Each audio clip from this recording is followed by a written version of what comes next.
Hello everyone, it's Murray from Lakeside and a very rare video of me and my ugly mush.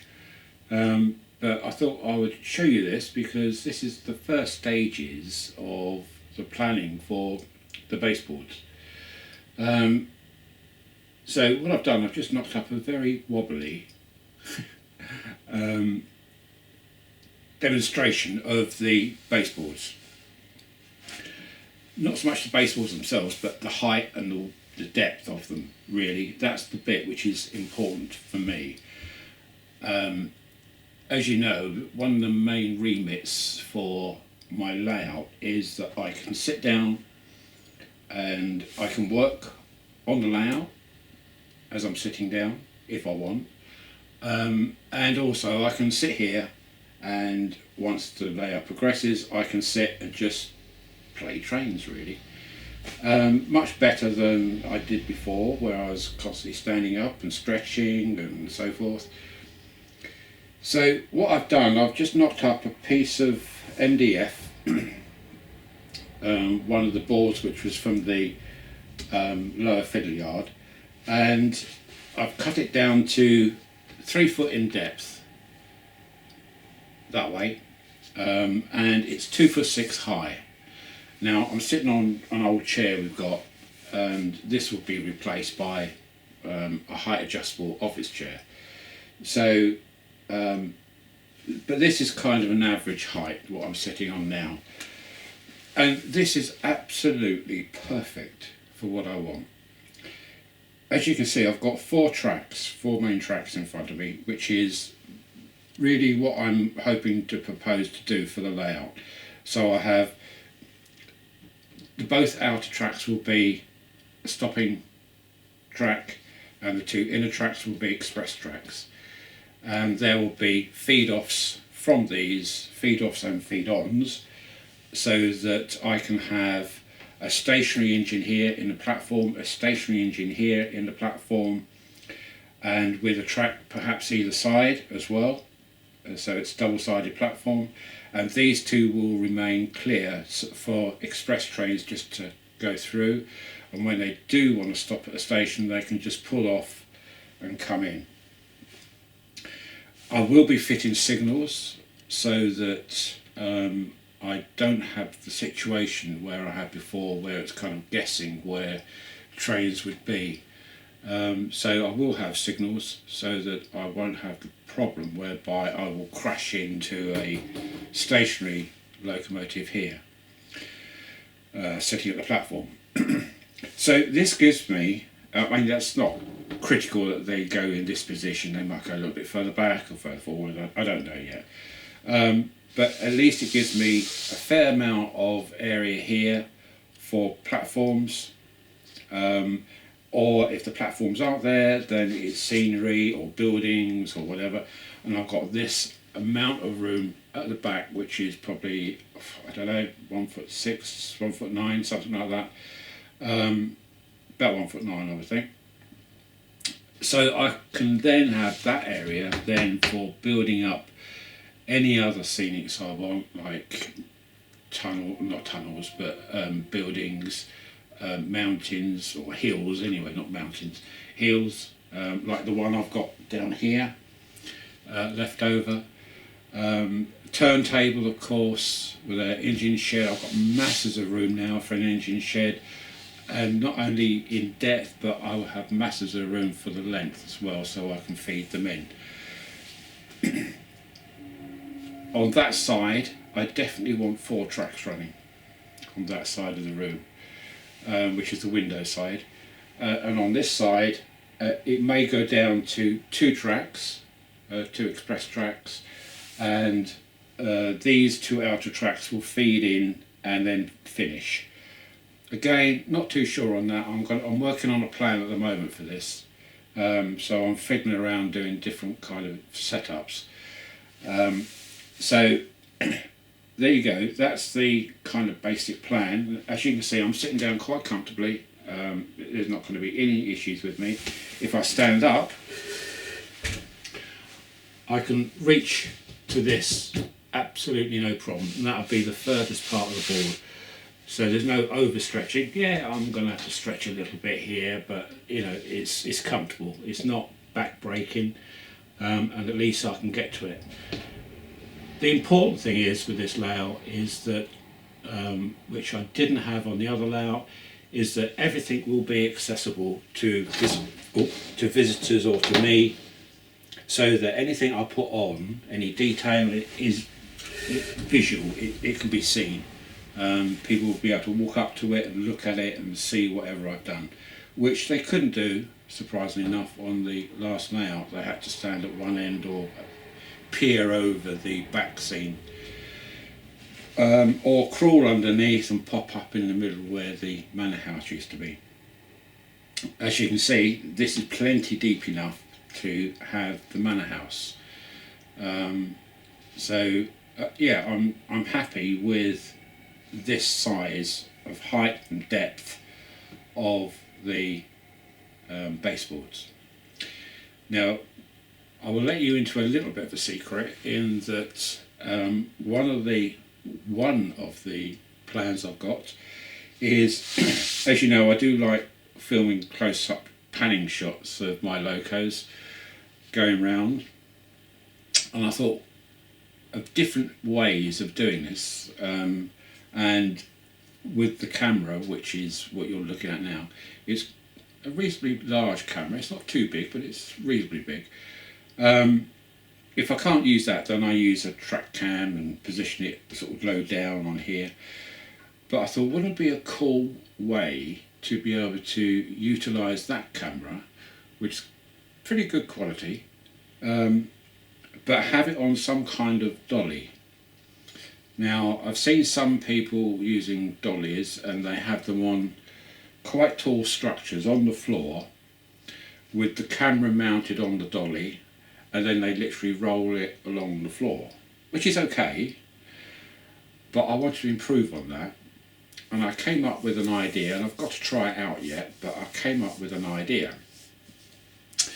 And that is to have a O-gauge piece of track about here running along the edge of the baseboards. And that O-gauge track would have a long wheelbase wagon, and on that wagon I will then fit that camera.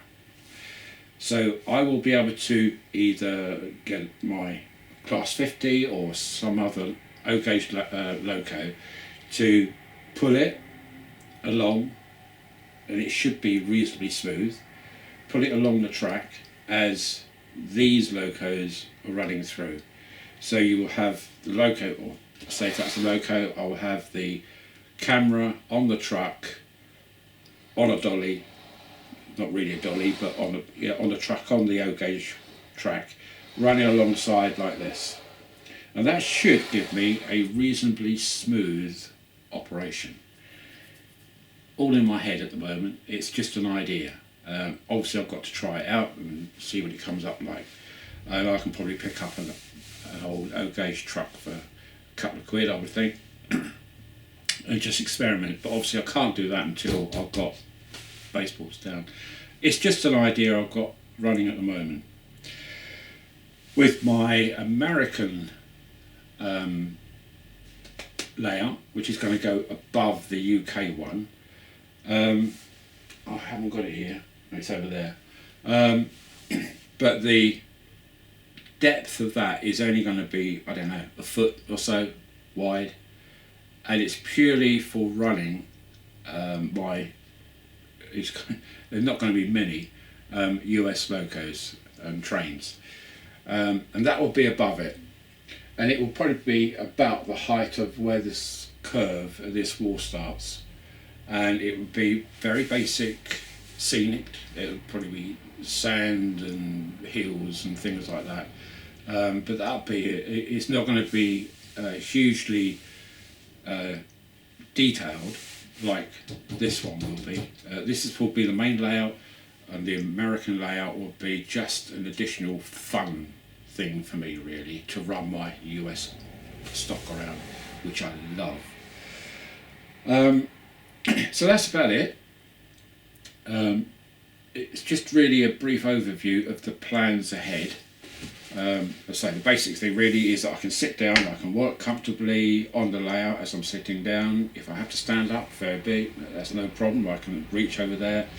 But the important bit is, at the end of the day, it's not just about building the layout, it's about coming up here and spending a couple of hours just relaxing, just putting a few trays on, setting them off, and sitting here with a cup of tea or coffee or something, and just enjoying a couple of hours of watching trays go by. That really is the nub of it. It's the enjoyment of building the layout and then sitting down and relaxing and just watching the trains. That for me is the important bit. I'm not too worried, as you know, about what runs at what time and if it's the right region or the same era. It really doesn't bother me at all. It's just something I enjoy doing, so it hasn't got to be, and it will not be, prototypical. I am absolutely 100% on that it's not going to be prototypical. So if anybody says to me, oh, that should be right, go away, not interested. It's what I want, and that's the main thing. The lower fiddle yard, I doubt if that will come off like the previous one. Again, I won't go into it now, but I do have a plan in my head which will take care of that. It won't be a fiddle yard as such.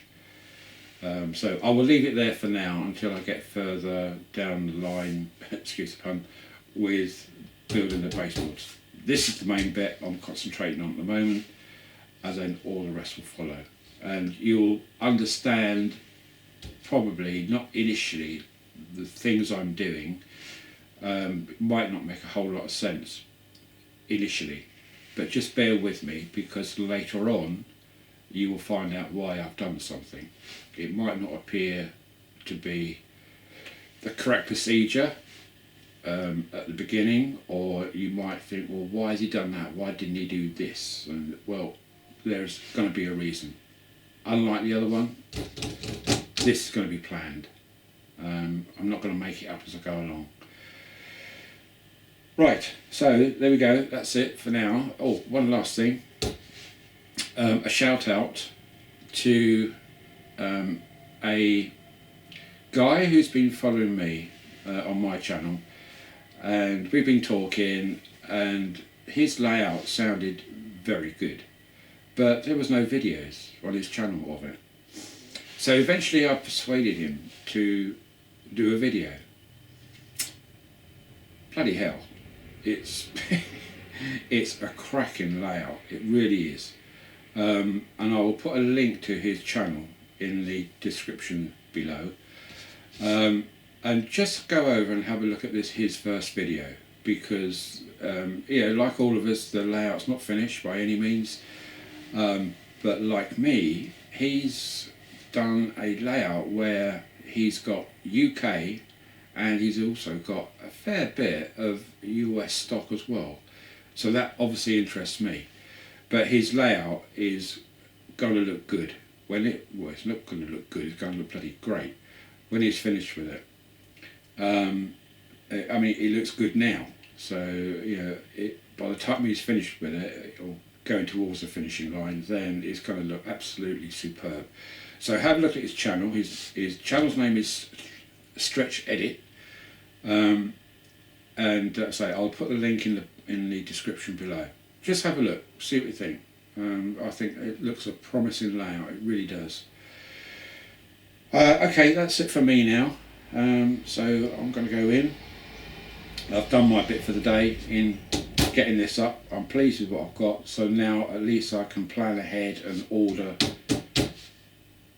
stock for this. I've got lights coming, I've done that, so there'll be new lights coming on. Hopefully I've got the electrician coming around this week to have a look at installing air conditioning, heating and sockets, and I shall be doing what Rob over at Farm Now what he's done, and that's getting the electrician to install a master cut-off switch for the power. So that I've got 4 double sockets at the moment up here, and so I have to turn those off individually. What I would like was what Rob has got, which is a fabulous idea, is one switch, you go bang, and the whole lot is off. So there's no worry about, oh, did I leave that particular plug in or not? Look, no, it's just one switch, and everything is powered off. So there's quite a lot happening this week. I'm hoping that these lights will be delivered this week. If they do, then I will get that up, because that's really the first thing I need to do, because space, if I start utilising all the space in here, I won't be able to reach those lights. So I want to get those done, and the electrician in. Okay, that's it. So bye for now, and hopefully I'll speak again soon. And oh, by the way, another thing I just thought of, sorry about that. A huge thank you once again to all my subscribers, and especially the new ones who have joined. I was told about this by somebody else. I hadn't realised that I was edging towards the 7,000 subscribers, and I looked on the weekend and it was at 6,999. I thought, oh wow. But overnight there was another 3 or 4 which came in, so it took it over the 7,000 mark. So that's brilliant. I really appreciate that. That's fabulous to think that there's people out there enjoying the channel. So there you go. So I think that's it. That's this stretch edit, done that. The lighting, etc., done that. And subscriber count 7,000. Wow. Tip top. Okay, people. Thank you very much for watching, and I'll speak to you again soon. So bye for now. Bye.